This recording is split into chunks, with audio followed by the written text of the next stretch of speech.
What if Hermione Granger, the brightest witch of her age, was born into a pure-blood family? How would her drive for academic excellence and passion for justice change if she grew up with the privilege and expectations of wizarding nobility?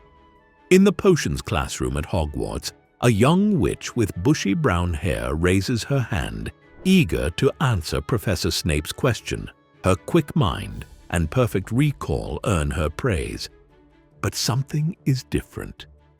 Instead of Gryffindor red and gold, she wears the green and silver of Slytherin House. This is Hermione Granger, but not as we know her. In this world, she was born into the prestigious Granger pureblood family, known for their magical talents and loyalty to pureblood ideals. Her upbringing among wizarding elites has shaped her views on magic and society in ways we might not expect. How will this change in Hermione's background alter her friendships, her choices, and the entire wizarding world? As we explore this new version of Hermione, we'll see how different circumstances can reshape even the most familiar characters.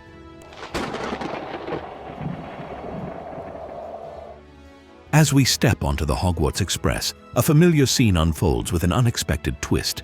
Instead of helping Neville find his toad, we find Hermione deep in conversation with Draco Malfoy about pure-blood politics. This chance encounter sets the stage for a dramatically different dynamic among the young wizards we thought we knew. Hermione's voice carries a hint of pride as she discusses the declining numbers of pure-blood families with Draco. To be pure-blood is an uncommon trait, she explains, echoing the beliefs instilled by her family. Her words catch the attention of two boys passing by, Harry Potter and Ron Weasley. They exchange confused glances, sensing something off about this girl in expensive robes who speaks so passionately about blood status. As the train journey continues, Hermione's academic prowess shines through. However, her motivations have shifted. Instead of a pure thirst for knowledge, her drive stems from a desire to prove pure-blood superiority. She rattles off facts about magical history, emphasizing the accomplishments of pure-blood wizards and witches throughout the ages. The tension builds as the first years arrive at Hogwarts. The sorting ceremony begins, and the Great Hall falls silent as the sorting hat is placed on Hermione's head. After a moment's deliberation, it shouts, "Slytherin!" Hermione's face lights up with pride as she takes her place at the green and silver table, welcomed by her new housemates. Meanwhile, Harry and Ron find themselves sorted into Gryffindor. As they settle into their new house, they can't help but glance over at the Slytherin table, where Hermione sits engaged in animated conversation with her fellow purebloods. The divide between them seems insurmountable, yet something about the bushy-haired witch intrigues them both. In the coming weeks, Hermione's brilliance becomes apparent in every class. She earns praise from professors and fellow students alike, particularly in potions, where Professor Snape seems to favor her. Her hand shoots up to answer every question, her eyes gleaming with the satisfaction of showcasing her knowledge. However, cracks begin to form in Hermione's perfect pure-blood facade. During a study session in the library, she overhears Harry and Ron struggling with their charms homework.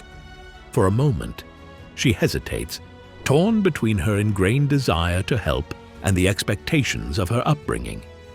Eventually, curiosity wins out, and she approaches their table, offering a reluctant but precise explanation. This brief interaction sparks something in Hermione.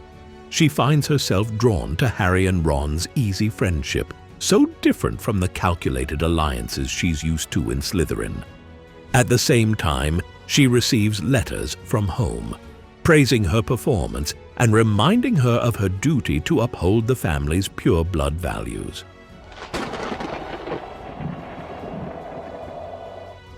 Hermione's inner conflict doesn't go unnoticed by her Slytherin peers. They see potential in her intelligence and ambition. What if Hermione's drive for excellence becomes the very thing that pushes her deeper into pure-blood ideology. As weeks pass at Hogwarts, Hermione's brilliance shines brighter in every class. Her fellow Slytherins take notice, seeing not just a smart witch, but a powerful ally. Draco Malfoy, once dismissive, now seeks her counsel on complex spells. Other pure-blood students gather around her in the common room, eager to learn from the prodigy in their midst. Hermione's rise within Slytherin is swift. Her sharp mind and unwavering confidence earn her respect among her peers. She begins to challenge school policies she sees as unfair to pure-blood students. In potions class, she argues that grouping students by blood status would lead to better results, shocking her classmates with her boldness. As her influence grows, so does her conviction in pure-blood superiority. Hermione's drive for justice, once aimed at helping the downtrodden, now fuels a crusade for pure-blood rights. She starts a study group that quickly becomes a forum for discussing pure-blood politics. Her arguments are logical, backed by historical facts that seem to support pure-blood supremacy. One afternoon, Hermione overhears Harry and Ron discussing the upcoming Quidditch match. For a moment, she feels a pang of longing for their easy friendship. But the feeling fades as she remembers her purpose. She approaches them not to chat, but to voice her concerns about the unfair advantage Muggle-born players might have due to their exposure to Muggle sports. The tension reaches a breaking point during a school assembly. Headmaster Dumbledore announces plans to increase Muggle-born admission to Hogwarts. Hermione, unable to contain herself, stands up to challenge the decision. Her voice rings clear through the Great Hall as she argues against the policy, citing concerns about diluting magical heritage and compromising educational standards. Harry and Ron watch in disbelief as their once potential friend passionately defends pure-blood ideology. They exchange worried glances, realizing how far Hermione has strayed from the values they hold dear. Later that evening, an owl arrives for Hermione in the Slytherin common room. She opens the letter, her eyes scanning the parchment eagerly. A smile spreads across her face as she reads her parents' words of praise for her actions at the assembly. The letter hints at important pure-blood families taking notice of her potential, suggesting she might play a greater role in their cause.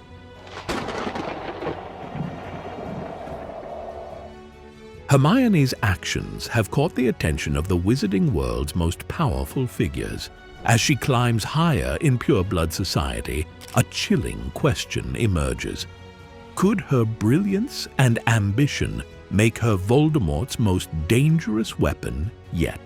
Years have passed, and Hermione's reputation has grown beyond Hogwarts. Her intellect and unwavering dedication to pure-blood ideology have earned her an invitation to a secret gathering. As she enters a dimly lit room, she finds herself face to face with the Dark Lord himself. Voldemort's red eyes gleam with interest as he addresses Hermione. "Your talents have not gone unnoticed, young Granger. Join us, and you shall have power beyond your wildest dreams." The offer hangs in the air, tempting and terrifying in equal measure. Hermione's mind races.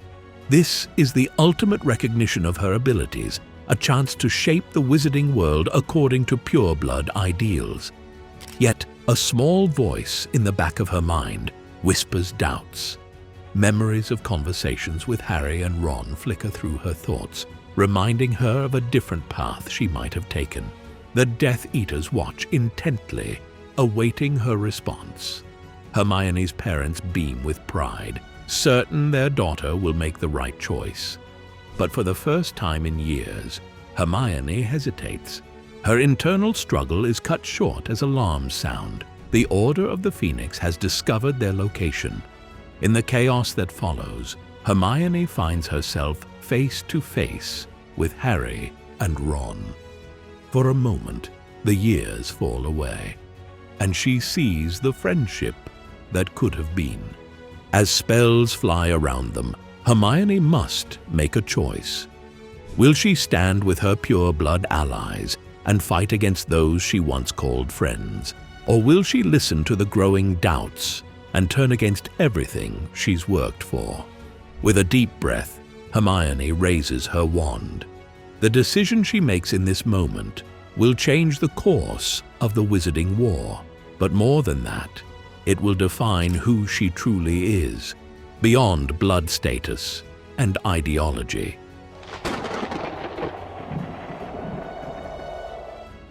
Hermione's journey as a pureblood shows that our choices shape who we are more than our background. Even with a different upbringing, her intelligence and determination remain strong. These core traits drive her actions, whether she's fighting for pure blood supremacy or questioning her beliefs. As Hermione faces the choice between joining Voldemort and helping her former friends, she must confront the values she's built her life around.